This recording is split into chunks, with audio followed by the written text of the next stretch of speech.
اور ہم ناگ دیوتا کے پجاری ہیں جو رحم کرنا نہیں جانتا۔ ہم دونوں ہی سامری ظلم کی گود میں پروان چڑھے ہیں۔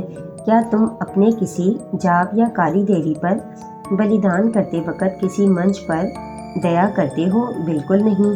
سامری گرجا جاب یا کالی کے لیے انسانی قربانی کے دوران رحم کرنا دیوتاؤں کی توہین ہے۔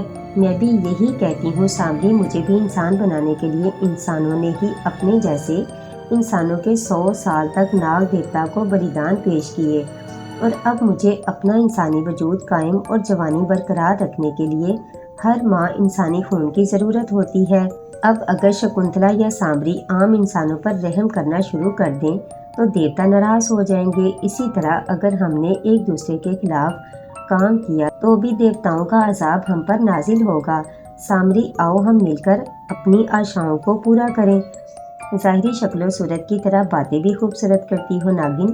سامری ایک انگلی سے اس کی تھوڑی اٹھاتے ہوئے بولا، تمہاری باتوں پر میں کبھی اعتماد نہ کرتا اگر میرے گرو نے مجھے تمہارے خلاف کام کرنے سے منع نہ کیا ہوتا، کیونکہ مجھے پتا ہے کہ تو سانپ ہے اور سانپ کسی کا دوست نہیں ہوتا۔ سانپ بے وفائی کی علامت ہے۔ تم لوگ تو اپنی نسل کے دشمن ہو۔ سامری، شکنتلا کھڑی ہو گئی اور مصنوعی چال سے بولی، اگر ہم اچھے نہیں تو جادوگروں نے کون سی دنیا میں اپنی عزت بنائی؟ یہ بھی ہر دور میں ذلیل و خوار ہی ہوئے ہیں۔ کبھی کسی مقام پر جادوگر بادشاہ نہیں ہوتا۔ تمہاری طرح اگر اپنے آپ کوئی بہت بڑا جادوگر کہلواتا ہے تو اس کا مقام اور اس کی زیادہ سے زیادہ عزت یہ ہوتی ہے کہ وہ کسی عام انسان کی طرح حکومت میں شاہی جادوگر بن کر بادشاہ کے پیچھے دن رات دم ہلاتا رہتا ہے۔ شکنتلا، سامری غصے سے مٹھیاں گھینچ کر کھڑا ہو گیا۔ شکنتلا سچ کہہ رہی ہے سامری، کہلاتے تم جادوگروں کے بادشاہ ہو اور شکنتلا کو پیغام بھجواتے ہو کہ کمرے کے دروازے بند رکھنا، میں ملنے آؤں گا۔ ایک عام سے مہاراجا کا تمہیں اتنا ڈر ہے کہ گندی نالی کی موری سے اندر آتے ہو؟ شکنتلا، سامری نے آگے بڑھ کر شکنتلا کے بال پکڑ لیے۔ پریا ایک کونے میں سہمی کھڑی دونوں کی بحث سن رہی تھی۔ اسے ڈر تھا کہ کہیں مہاراجا کو اطلاع نہ کر دی جائے۔ سامری چاہے تو تجھے ابھی نشٹ کر دے، مورخ۔ سامری، اور کر بھی کیا سکتا ہے ایک لڑکی پر ہاتھ اٹھانے کے سوا؟ تو اگر اتنا بڑا جادوگر ہے تو تجھے کسی ریاست کا مہاراجا ہونا چاہیے۔ اپنے گرو کی بات مان اور میرا ساتھ دے، ورنہ تجھ پر کالی دیوی کا عذاب بھی آ سکتا ہے، تجھ سے تیری ساری طاقتیں چھن سکتی ہیں۔ کالے علم کا سیوک ہو کر کالی طاقتوں کا راستہ مت روک، اسی میں تیری بھلائی ہے۔ کہتی تو ٹھیک ہے، سامری ٹھنڈا ہوتے ہوئے بولا۔ اس نے شکنتلا کے بال چھوڑ دیے۔ شکنتلا اپنے بالوں کو سہلاتے ہوئے سامری کے پیچھے کھڑی ہو گئی اور پیچھے سے اپنی باہیں اس کی بغلوں میں ڈال کر اس کے شانے پکڑتے ہوئے پیار سے بولی، سامری آؤ ہم ایک ہو جائیں اور دونوں مل کر اس وسیع ریاست پر اپنی حکمرانی قائم کریں۔ میں سانپوں کی ملکہ ہوں اور ہر روپ اختیار کر سکتی ہوں، اور تو جادوگروں کا بادشاہ۔ ہم دونوں بادشاہ اور ملکہ بن جاتے ہیں۔ تو کالی کا سیوک، میں ناگ دیوتا کی داسی۔ ہم دونوں ظلم کی پیداوار ہیں۔ آؤ کالی طاقتوں کے فروغ کے لیے ہم ایک ہو جائیں۔ ٹھیک ہے شکنتلا، پرنتو چند دن صبر کر، میں پھر آؤں گا۔ شکنتلا تمہارا انتظار کرے گی سامری، شکنتلا نے کہا۔ اس کے ساتھ ہی سامری غائب ہو گیا۔ سامری کے جاتے ہی شکنتلا نے ایک لمبی سانس لی اور پھر اسے پریا کا خیال آیا، جو مڑ کر دیکھا تو پریا ایک کونے میں کھڑی پسینے میں شرابور تھر تھر کانپ رہی تھی۔ پریا اوپر، یہ تو ڈر رہی ہے، شکنتلا نے آگے بڑھ کر اس کو گلے سے لگاتے ہوئے کہا، اور پریا کو کسی حد تک سکون آیا۔ شکنتلا نے اس کو کھینچ کر پلنگ پر بٹھایا۔ دیکھ پریا، تو اب میری ساتھی ہے، اب تو ڈرنا چھوڑ دے، میرے ساتھ رہ زندگی بھر عیش کرے گی، اور ایسے مناظر سے تو تجھے روز واسطہ پڑے گا۔ اب اپنے آپ کو ان کا عادی بنا لے۔ ملکہ عالیہ، پریا نے بمشکل حواس بحال کرتے ہوئے کہا۔ بولو پریا۔ ملکہ عالیہ، آپ سامری کو کہہ رہی تھی کہ آپ کو انسانی خون کی ضرورت ہوتی ہے۔